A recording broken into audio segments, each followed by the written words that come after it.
જય માતાજી ફ્રેન્ડ્સ. તો 1000 વખત કોઈ માણસને આપણે એકને એક વસ્તુ શીખવાડીએ છતાં બી એને ખબર ના પડે, એને બનાવતા ના આવડે તો કરવાનું શું?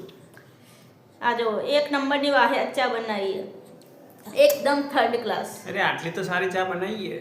કઈ સારી નહીં, તમારા કરતાં તો પ્રકાશ કેટલી વારો ચાણક્યપુરીમાં આપણે હાડી વેચતો તો બિચારો, અને પાછા એમ કહેતા હતા કે એની ચા હાવે બકવાસ હોય. અરે એ તો આદુ નતો નાખતો, હું આદુ નાખીને પીવું. કોણ કે આદુની ઇલાયચી વાળી ચા હતી?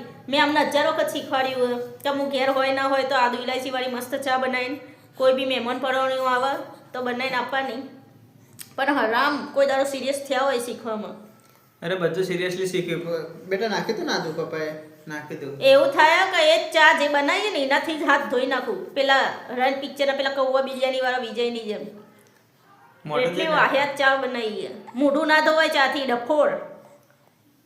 આખું મૂડ બગાડ નાખ્યું, ટેસ્ટ બગાડ નાખ્યો. સોરી કાલે સારી ચા પીવડાવીશ. હવે બનાવતો જ નહીં આજ પછી કોઈ દાડો. અરે